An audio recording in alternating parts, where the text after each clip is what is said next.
Just gone 8 o'clock on a Thursday morning. I'm joined by Lyall Cooper here on Clocking the Gallop, and we're fresh off a very nice haul yesterday with our only bet chosen, with Neil Andrews choosing the jackpot yesterday and being quite right about it. A very nice profit indeed for our team. Yeah, he did exceptionally well there, and yeah, very good profit as well. Well done to Neil.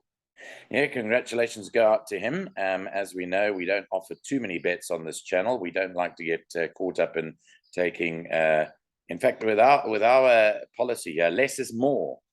And Yes. it worked for us yesterday. And we do have a place accumulator on our Take a Bet show, which has input from both Lyall and myself. So let's hope that we follow up yesterday's jackpot haul with a win in the place accumulator today. So don't forget to look out for that with Chloe and I a bit later on in the course of the morning. Right, 9 races on the Vaal Classic track. You're going out there to present today, and it is expected to be a very warm 32 degrees centigrade today. Yeah, at least, I think, Nico. It's going to be very warm out there today. Josh Solomon's not riding, and Piers Stradham not riding in race 9. But yeah, preparing for a bit of a heat wave here today. Just talking about Piers Stradham, he's got 3 winners left to go. Till he gets his 5,500. Will he go close today?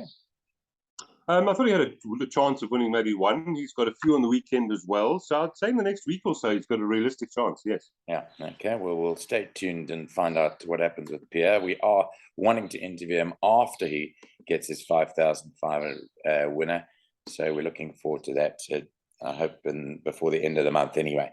Okay, let's go with it, Lyall. Let's take you to the first race of the day. Lyall's given you the news about the jockeys not riding. Also, we'll give you the changes race by race. So race 1, blinkers and tongue tie go on this newcomer, number 6, Jet Dynasty, who's supremely bred. I don't know if you heard anything from the stable. According to the computer form, we'll need the experienced number 6, Jet Dynasty. The favourite is Future Wolf, who's had quite a few tries, 9-4, 28-10, Stroke of Mercy, number 8, and then this newcomer. What did you make of it? Well, firstly, I wanted to mention to you that I studied this card completely without looking at any betting at all. Oh, great. And when eventually I put the betting in this morning, and I tended to go with most of the favourites, which is a bit irritating because I really was hoping I'd find a lot more value than I did. So it looks like the betting might be correct, but you and I will debate that. Second question you asked me there, Jet Dynasty, the son of Dynasty, Sean Terry did say he's very immature. He should be running on. The penny not quite dropped yet. So that's important information from Sean Terry. Thank you. But I agree, very, very well bred. But Sean's comments just a bit worrying for the win, maybe. And number 11, Sparkling Jubilee, also nicely bred. The mare was with Mike de Kock. Zirconium, you'll of course know this one, Nico. Won 3 times from 1,400 plus. And so that's that. So in this first race, number 7, Ngoku Shesha, means immediately, by the way. So that's the Zulu word for immediately. I am going with number 1, Future Wolf. I thought this, for me, the horse to beat. That run behind Feather Boa, that good run behind Prosper's Gift. JP van der Merwe aboard from a very decent draw. 1450 ideal. The horse to beat from number 8, Stroke of Mercy. There wasn't much between them on Stroke of Mercy's debut run, so there could be a lot of improvement there. So a lot of respect for number 8. And then I'm just going to keep number 11 close as well. Sparkling Jubilee. We know that Mike de Kock stable's turned, and it wouldn't be surprising to see this horse running a forward race. So for me, 1 from 8, 11, and I'm going to watch number 6, particularly for next time. Yeah, 6, by the way, is a 1.2 million rand horse that was purchased by it's IT and Business Solutions crowd to the Arundel and Jet Dynasty. I think we'll watch out for that, but I agree with you. I like Future Wolf. I think he's well overdue for this win. I think from a 6 draw with JP backup, I think he'll go close to winning this. He's certainly overdue. So for me, I'm not looking past him really in the first race. I'm going to have a bet. I'm glad. Okay, let's move to race 2. I like it. Race 2 is a classified stakes over 2,400 meters. You can take out the card scratching with number 5, No Dream Machine. That's out. Also number 4, Flag Bearer. They've taken the blinkers or Flag Bearer now. There's an update to the changes there. 5-2, Sitalin, number 1. 4-1, Mirren, and Liverpool Legend. And then 7-2, this was Pacific Express, who won so well on her debut run for the stable. And then 9-2, number 4, Flag Bearer. How did you see the second working out? Nico, there are only 7 horses, but there's only one horse to me that can't win. I think this is incredibly difficult. I'm glad I'm not a bipod man because I'd go very wide. If you just look at Liverpool legend Mirren and Sir Talon, there's not much between these three if you go into the form lines. So I'm going Liverpool legend with Caden Brewer aboard to beat Mirren, who obviously is running well, Flag Bearer, and of course Sir Talon. I think an incredibly difficult race. I'm going to go narrowly for Liverpool legend with Caden aboard, but I could make a case for almost all of them, Nico. I'm going to be a bit... I'm going to go in a roundabout way to decide upon the winner here. So when I looked at this race initially, I looked at who was in it, and then I saw 3 runners from Baron, Boertus, Yolandi, Vosloo in the race. In other words, if they didn't enter here, their horses, this race wouldn't have stood up. So yes, they've actually put in 3 of their horses, all of Sir Talon, Mirren, and Pacific Express. So that was the first bit. I think they'll win this race, but with which horse, I'm not sure. And that led me to the 7, Pacific Express. This is a daughter Vereeniging. I watched her win, not when she won, but actually last night. I went back to see how she won. She didn't beat the strongest of fields. She beat a horse called Innocence, who's been a bit disappointing from the Udalarcus yard. And when I saw the weight differential here, I ended up siding with her. I think when I listened to your interview that you did, because I also listened to the interviews after that winning run, and I know Keith Wood really well, the winning owner, yes, and the Barkhazen boys. But I listened to your interview, particularly with Baron, and he was saying this horse needs further. Now, I needn't tell you that there's that horse called Light of the Moon, yes, that Baron has done extremely well with, ridden by Muzzy. And somehow I thought about Light of the Moon when I was thinking about this horse. There you go, the Hardy. Yes. There we go. So I found it very difficult. And I know that the Sir Talons, Mirrens, Flag Bearers, Liverpool legends are really all on top of each other. So for me, the easy way out was to tip something to trump all of them. And therefore I've sided with this horse, Pacific Express. I think she won well. I think Baron said to you, Nico, or Lyall, he said she's looking for 2,000, 2,200. And I'm going to side with this one. I know nothing. I haven't heard anything, but I thought that this would be my likely winner. Although I respect Mirren and even for that matter, Sir Talon, number 1, the stable companion. So I think Boertus has the key to winning this one. Well, you've certainly made a very good case. I've elevated it to my second selection, Pacific Express. I remember that interview, and you spot on, Nico. Okay, let's move on to the third race. By the way, race 2 starts off the bipod. Now, race 3 starts off the place accumulator, and Lyall and I have worked out a PA, which we'll give on the Take a Bet show when that comes up later on today. Race 3 is off at 1:10 It's a maiden over 1,700 meters. In the third race, number 4, Alabaster has a Cornell collar. No blinkers on number 5, Kalahari Chrome, who Fani Broncos must absolutely love to pieces because it's coming back from 2.5 years off, Kalahari Chrome. So something's going on there. No blinkers for that. But anyway, let's go to the betting. The money here is for Otto Luckkin from 5-2 into 14-10. So they put the lights out on this, even though when you look at the form, there's little between that one and King of Rome, number 6, who's available at 4-1. Yeah, I think I like this 10, Nico, the son of Flower Alley. Not much between the 6, as you said, in the last run, but that was the debut run. Unfancied, Ryan Munger retains the ride. The mare, of course, was with Ormond Ferraris and won over 2,000, Laurel Terry. We know how good she was. So 10, quite a confident first selection. And our dangers were number 1, Big Guy, back from a rest here. Alec Laird's turned the corner. And then I thought the other one that could possibly win would be a horse like number 6, King of Rome. The 8, Future Pearl, by the way, Sean Terry did say 2,000 plus is looking for a bit further. He's a big boy, but he should give a good show of himself. So for me, 10, 1, and then 6. I didn't think there was too much else here.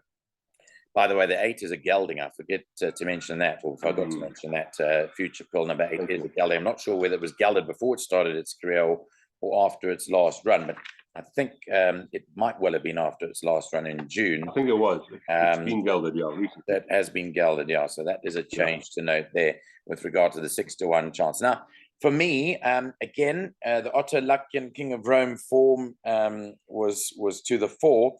Big Guy isn't drawn particularly well, but at 1,700 meters on that back straight, they've got a quite a good way to get across.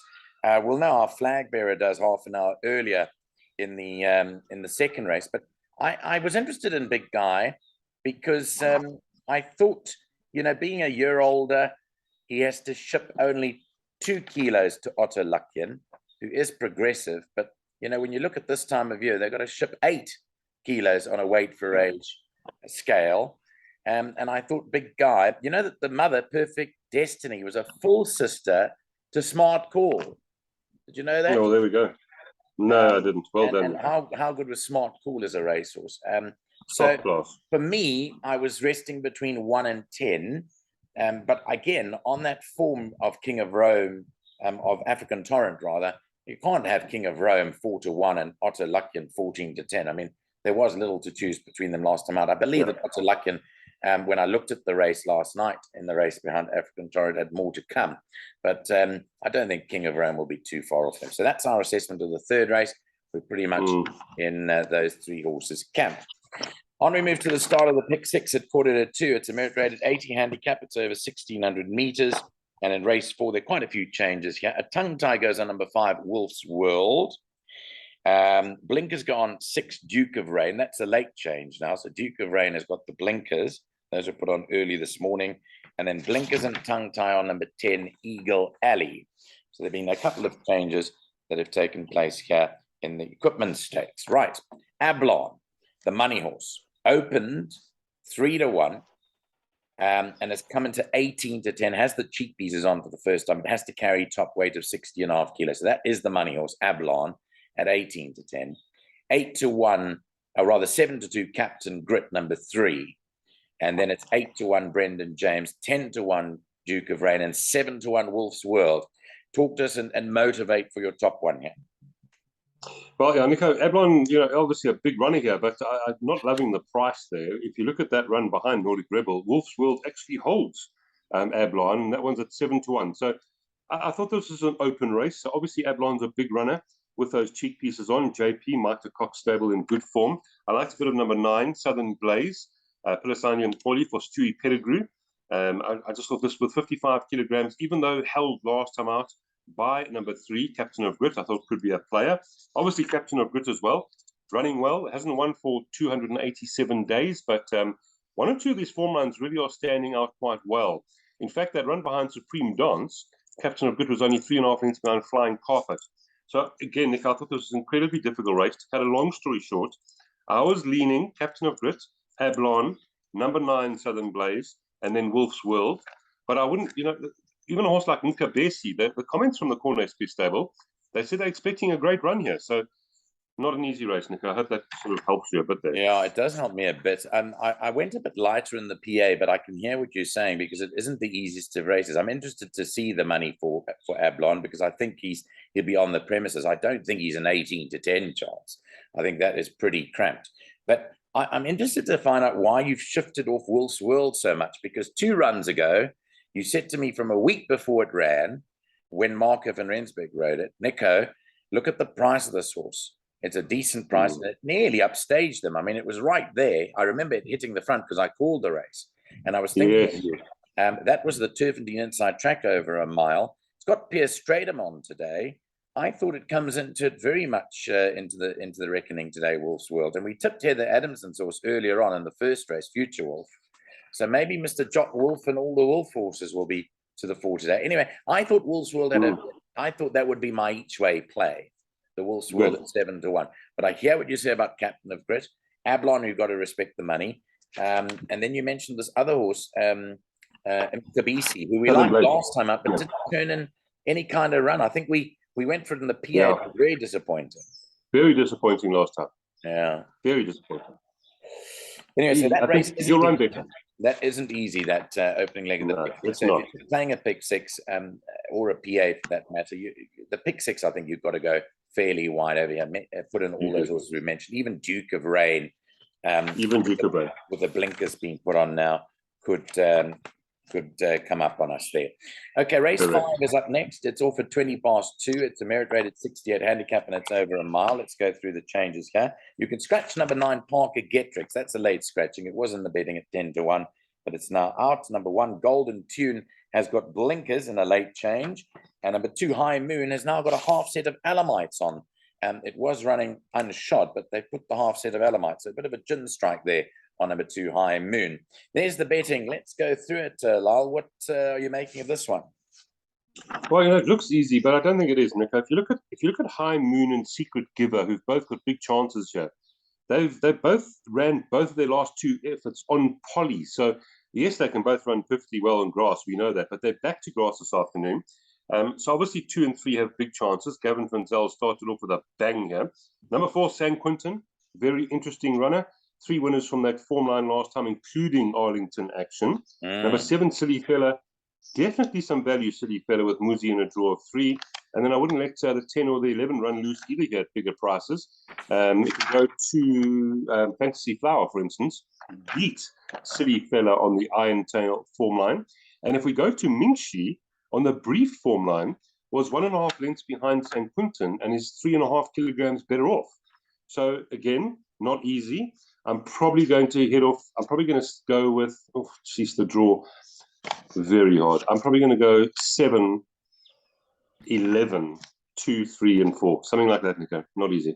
No, this isn't a nice race. No. So I thought this was the most difficult of the day. I would suggest putting in most of these if you're playing a jackpot one or you're playing a pick six today. I think most of these need inclusion. Wide. Yeah, it doesn't look nice. Let's quickly talk about some of my fancies. High Moon, I think with the Alamites fitting, I think he's carrying a hefty weight of 61.5. That's going to make it tough. Secret Giver, like you mentioned, we always respect Gavin van Zyl when he comes up to Joburg with his horses. Not drawn the best, but he's got the master on. Pierce Stratum to nullify that. San Quintin, I was interested in because I think that he's a very progressive horse, and I like that winner flag bearer. So I think that'll come into it. Silly Fella's never far off the premises. Got Muzi Yeni from a very good draw. Muzi's ridden it a few times before, but hasn't actually turned on it. The interesting horse for me, which is a horse I've never looked at before, was Dark Tide. Now, I'm going to put Dark Tide in number 8. It comes in quite well on a couple of form lines. And in fact, if you go right back to that run against Oyster King, right at the top there, I know it was July last year. That was over the course and distance, and that ran a cracking race after over racing. So I'm putting that in. And then you mentioned the 10 Fantasy Flower, who we liked very strongly last time and looked like it had broken down, but it didn't. It was to be fine, but it pulled up lame. But she was traveling so well turning into the corner that we thought she'd go well for us. And then Mingxi. I think Mingxi, funny enough, might be another nicely priced horse here at 12. You mentioned it as well. And I think that's got a decent chance too. So, all of those, it isn't a nice race, probably the hardest on the card, and therefore go very wide there. Right, very wide. We move to the 6th race, which is at 5 to 3 this afternoon. This is a Pinnacle Stakes, 1,000 meters. Let's quickly update our changes. Whilst we do that, the betting is up on the screen for you. There was early money for Master Archie, who makes his debut today for Michael and Adam Azzi. The interesting thing about them is that they trained the mother, La Volta, when she was in her racing career. And hence, I think that led them to move to the Azzies when they had to move from Paul Peter. So what do you make of Master Archie today? I think he's obviously a runner here. Pierce Stratum obviously takes the ride. Interesting to note that the Paul Peter horses haven't been outstanding yet. So I'm just watching them. So to be honest, I haven't got it in my top 3. It's my 4th selection. I am going with Sound of Warning, who's drifting, the daughter of Trippy. She's best weighted. I mean, the form speaks for itself. If you listen to Sean Terry, his comments were topfully unlucky last time and hoping to be right there. So I like that. Calvin aboard, 4 kilograms better off with Master Archie for that running the Man of War. And that'll be my first selection. I thought Vaal might be a big player here as well. Did in fact beat Sound of Warning last time.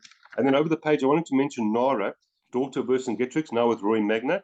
Some very, very nice form. Caden Brewer, 50 kilograms, runs well fresh, and also a player. But again, not the easiest race. I haven't even got to a horse like Master Archie. So good race, Nico. Yeah, it's quite competitive, I thought. Master Archie, to see how he goes, but I'm sure that that he'll go well for that yard. They're a sprinting, trainers, and Master Archie, I think, will go well. This I thought was a little bit tougher than at first it seems. The horse that interested me a little bit, because there's an equipment change, is Vaseem. Now, Vaseem's got blinkers on today. That was interesting. By the way, they put the earmuffs on Vaal here, which is also quite a bold move there. Yeah. So I thought that Vaseem also came into it at 12-1.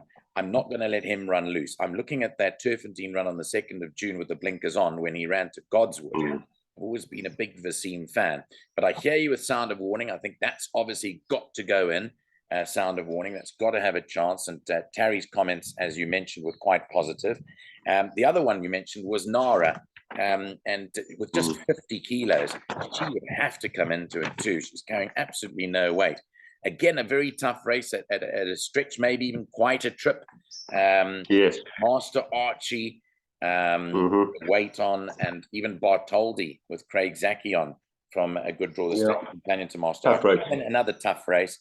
Again, maybe Sound of Warning would be our roving banker from our perspective. Yeah. And maybe even a look at Nara down the bottom there. But this is going to be quick. It's going to be very quick, in fact.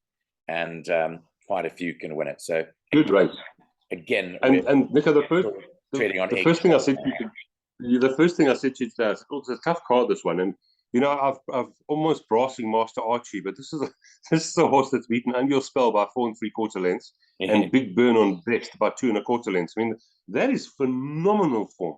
Absolutely. So, this is a good race. Good race, yeah, absolutely. Race 7 is up next. We'll move on to that. It is a fillies and mares 96 divided handicap, and it's another sprint, but 1,200 meters they actually go around the turn. So as we move on to that, the changes here. Number 2, Midnight Gem as a pressure halter, compression mask on 3, May Queen, and the tongue tie is the interesting change on number 9, Good Queen Bess, where there's been money. There's been money on De Cock's runner here from 7-2 into 5-2. So that is the money horse. What a Honey, number 6, is at 4-1 to continue on her winning ways. 4-1, number 4, Emerald Princess. 6-1, Midnight Gem. And then 10-1 and better bar those. Let's start with Good Queen Bess. I think it's a nice place to start because that run in Durban last time out, or actually in Maritzburg at Scottsville, was a good run. When she looked dead and buried, she came back at them. And maybe they've identified that she needed the tongue tie after that run. Maybe she was just making a bit of a noise. And I think she's probably got, I nearly dropped my iPad there. I think she's got a bit of a chance here. And I think she's probably the right favourite. Yeah, Mike de Kock, as we keep saying, back in form here, tongue tie on, drawn 1, ideal, consistent individual. And like you say, very good run last time. There have been 7 winners from her last 3 form lines. And the 53.5 kilograms, quite eye-catching. Tries the course and distance for the first time, but also runs well fresh, particularly runs well fresh. So no problem there. So yeah, probably the right favourite. But Nico, I mentioned it to you. My first selection here is a 20-1 Golden Aspen, daughter of Pomodoro for Cornet Spess. Marco van Rensburg riding. The run behind What a Honey, 2.5 kilograms per off.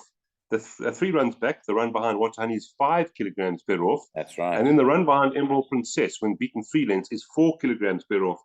So I thought that Golden Aspen, massively good value, but again, a tricky little race, this one. I also thought Good Queen Bess was a big player. And then horses like On Q could be value. What is On Q sitting at? 10-1. That could be some nice value, as well as number 6, What a Honey. I mean, a good race, again. So I'm picking up from you the same thing as I picked up. I think the winner is going to come from the bottom half of the card. So if we look here, 1 to 5, we sort of not really speaking about much. We're going between 6 What a Honey and 10, even 10 Golden Aspen at 20-1. Princess Nicole, I don't think got a chance, to be honest. No. So effectively 6, 7, 9, or 10. Would you agree on that if we're playing the jackpot? 6, 7, those 9, are 10. Those are my numbers, Nico. Yeah. Yes. 6, 7, 9, and 10. I'd agree with that, and I maybe agree with that in terms of the pick 6 as well. But I want to just chuck in Midnight Gem as well, because that I think might crop up for the Labuschagne yard. So I want to chuck in there. I do believe 6, 7, 9, and 10 could see us through a pick 6 or a jackpot 1 or jackpot 2. Okay, I'll move to race number 8. Let's move on to this now. Race 8 on the card, the penultimate at 4:05 is a fillies and mares 77 divided handicap. It's over 1,200 meters. There are now 2 scratchings here. Number 5, Burmese Tiara, was scratched a couple of days ago. And then number 8, Mix the Magic, was scratched earlier on this morning. So 2 scratchings in race number 8. The jockey for number 7, Moonstrike, is now apprentice Caden Brewer. And number 9, Meet the Captain, has cheek pieces on. Here's the betting. Let's have a look at it. The money is, well, not really money because they've scratched a couple of horses, but it's 16 to 10, number 1, Rosenwind, who's got blinkers on. 18 to 10, 3, Aga Heat. Those are the top 2 in the market. And then this Princess Ozma's come in from 10 to 1 into 6 to 1 now. It's interesting. I wish I could read my writing here. Sean Terry said he's allowed her to strengthen, and this run should bring her on. That was the comment from Sean Terry. I was in the camp of number 3, Nico Agahit, Muzieni, Gavin Funzel. Like I say, Gavin doesn't come here to play games. Drawn 1. That if we go to that penultimate there, when winning that maiden in a time of 70.98, if we look at the novice win of Rosenwind, it was 71.02. So not much between them. I must mention that Rosenwind did run in October, when the going, of course, is much softer. But I didn't think much between them. So number 3, Agahit, from the 1, Rosenwind. And then United Express, I thought there could be some value for a place. And then Moonstrike, obviously, on best form. But for me personally, I thought a bit of a match race 3 from 1 in that order, Nico. Okay. Yeah, I believe that those 2 will be right there, the 2 favorites, Rosenwind and Agahit. The one that I wanted to throw in was Moonstrike. I think this is nicely and juicily priced up at 10 to 1. I thought she had a chance on her best form. She's gone back to Paul Matchett, which is interesting because they've moved the horses back from Johan Janssen van Vuren to Paul Matchett. So it's effectively, although Moonstrike ran for the Matchett yard, it went to Johan. It's now back at Matchett. But that run to What a Honey interested me, Lyall. Level weights with What a Honey, and it beat it on the 25th of November last year. So that stuck up like a sore thumb. When I saw that, I had to take the 10 to 1 Moonstrike. So I'm not saying Rosenwind or Agahit can't win. I'm just saying the value is with Moonstrike. So I believe the winner will come from one of those 3. So 3 Agahit, 1 Rosenwind, utmost respect for, and then 7 Moonstrike. I thought those 3 would be my selections there. Okay, we'll move on to the last of the day. Race 9 is a merit rated 68 handicap. It's over 1,200 meters. In the last race of the day, number 2, Irrevocable Dream, or as it's pronounced in the Collins English Dictionary, Irrevocable Dream. Irrevocable Dream.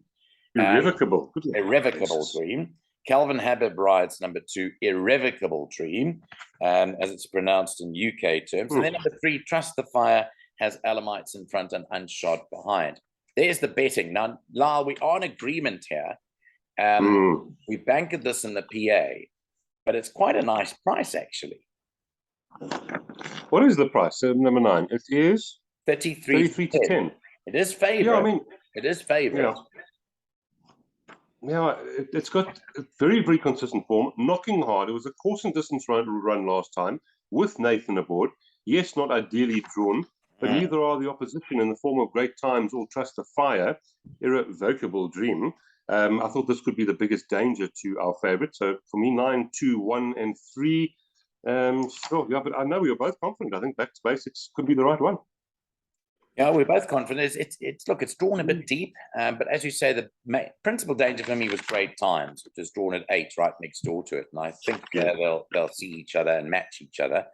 The only other horse I needed to mention to you here, and you might fall off your chair if you're sitting because I'm standing, is number 8, Lizardo. At 33 to 1 for our good friend Billy Raitis and Mark Kahn. Why?